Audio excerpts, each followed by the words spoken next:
Yeah, welcome back to my channel. Today it's going to be a different topic to what I usually make videos on. And as I say, the Lotus is it's up and running, working well. I was hoping to get the door frame there sorted out today, but unfortunately other jobs have come up in the meantime, and one of them is this 730 BMW, which is usually my main mode of transport, but as you can see, the suspension, it's just sitting down at the back end there. So yeah, I'm going to try and investigate this and see what needs doing. I've seen a couple of videos online related to this, a similar sort of problem, so I'm just going to work my way through it and see if I know what needs to be replaced or can be fixed or whatever. Yeah, it looks like it's permanently having a dump, doesn't it, the car, but it's my main mode of transport, that anyway, so it's about time I got on with it and had a look. Now, the first thing you want to diagnose or check when you're diagnosing a problem like this is obviously the fuses. So I'm going to go into the fuse box here, and I've done a little bit of research on this, and I think it's the top one of these two 40 amp fuses here is for the compressor that controls the suspension, so I'm going to check that first. Yeah, the fuse is blown, which is what I kind of expected.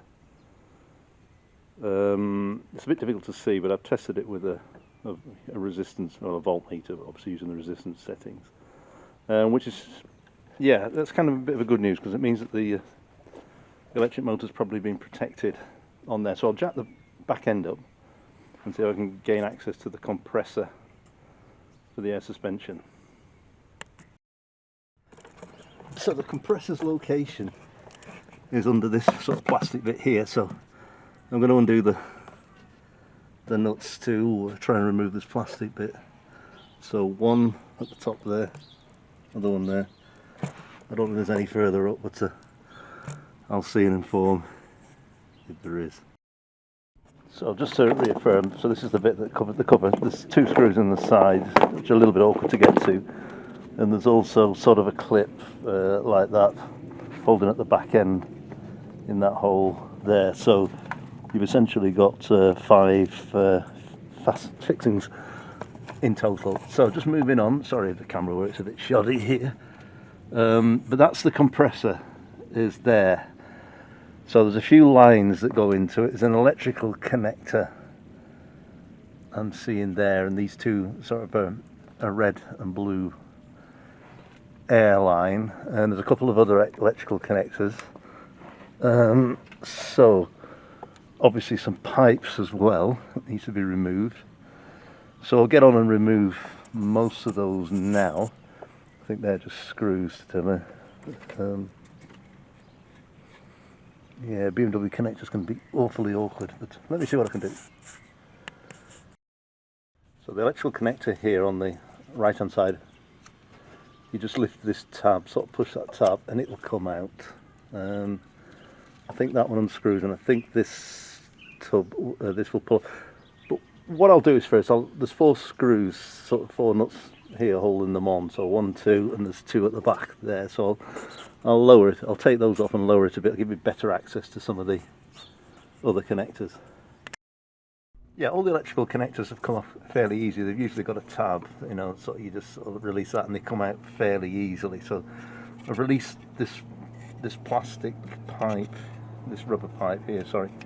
It's fastened by 2 sort of brackets, if you like, there, and then it's just, I think it's just, there's nothing holding it, there's nothing like securing it there, so you can just pull it off from that end.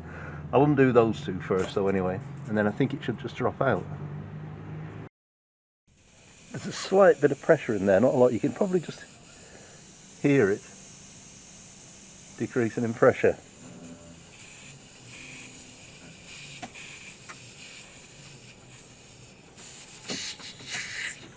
Yeah. Okay, the other one. Yeah, so that's it removed. Not particularly difficult to remove. I was surprised at how easy the electrical connectors were to take off. So I'll take it inside now and go and investigate. So I guess it's off to BMW was €1,500 to buy a new one. €1,500. Really?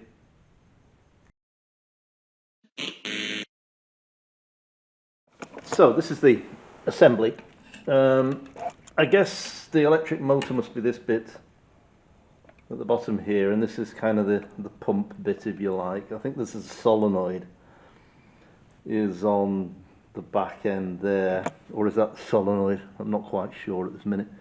I'll undo these two bolts here and try and pull that off there.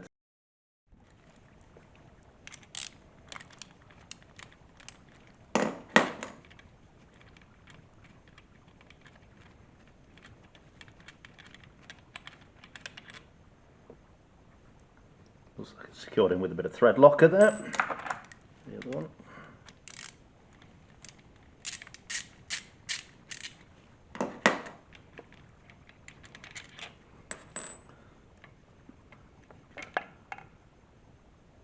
Yeah, okay, so there's a piston there, and what I'll do is I'll leave the motor bit for now. As you can see, there's a piston that sort of goes up and down there, and it's connected to some kind of crankshaft, a small crankshaft on the motor side. I'll leave that bit for now. Maybe I'll undo this line and separate and have a look at this bit now and try and separate these two from each other. I'll just remove the line connecting the dryer just to make it a bit simpler.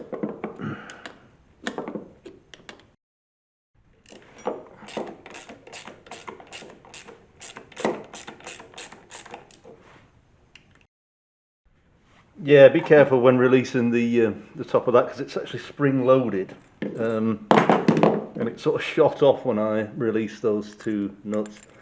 It's spring loaded there with a dryer element, fits into there. Now I'm having a look at this and I can already see this is soaking wet. It's absolutely wringing with water, so I think that's my problem. But yeah, let me dismantle that. So there's a plastic bit here that just sits on top of there, and that comes out, and then we should be able to remove this metal bit.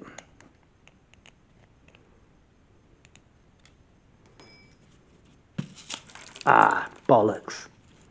Bollocks, bollocks, bollocks. Yeah. Didn't really need that to happen, but I'm going to have to collect up every single last bead. Be careful when you're doing this.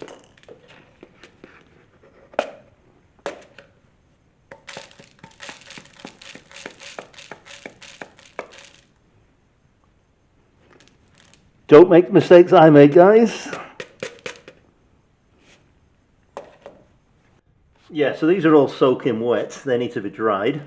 I've managed to prise the bottom filter out with a pair of pliers. Fairly easy. That's a little bit wet, a little bit damp. But I'm going to dry that out as well. So I've put these on the radiator to dry, all these components. I've microwaved that a bit. You can see it's already turning a lighter shade of brown from a darker shade. But they still need a bit of drying out. So you can see how wet the jam jar is there. I transferred them to a jam jar because I wasn't sure that other container I was using was microwave proof. But wow, look at all the moisture coming off that. I don't know if the camera can pick that up. But those things are absolutely soaking wet. I don't like the look of the quality of these screws here. They look a bit rusty, so I'm going to try and remove those and clean them up a bit. That's where the inlet of the air, it's sort of an air passage, if you like, where the air gets compressed and comes through there and falls through those beads that I put drying over there on the radiator. So I'm now satisfied that they're completely dry.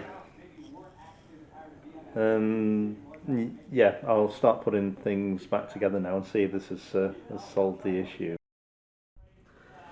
So the first thing is to put the filter there. These are at the bottom. It goes in like that.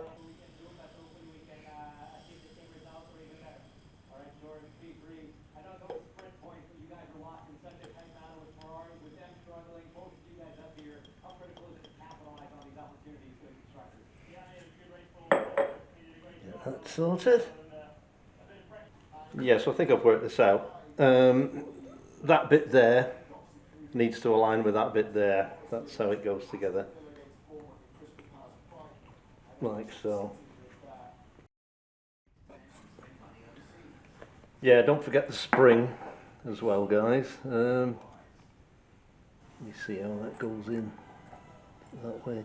I think it goes in like that. And there's a seal there as well, also don't forget it.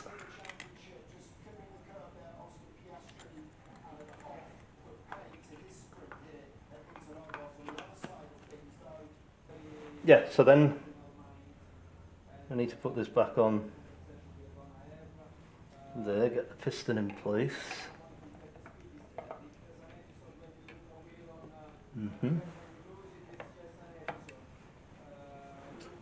Screws in.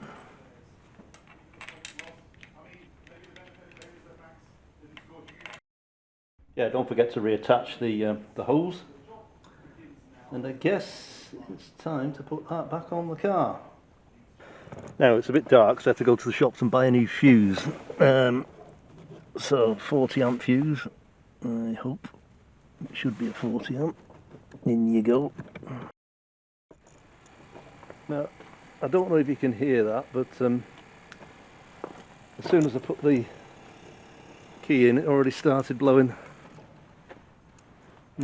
Interesting. And it stopped.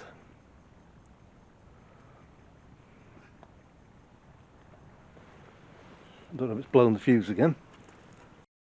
No, it didn't blow the fuse. Once I started the engine, the back end has blown itself up.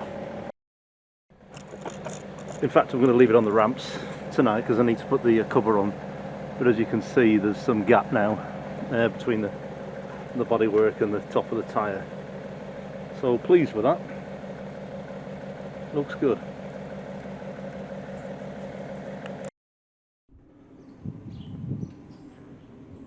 So this is what the car looks like this morning. Obviously it's still, the ride height's okay. I've taken it out for a run.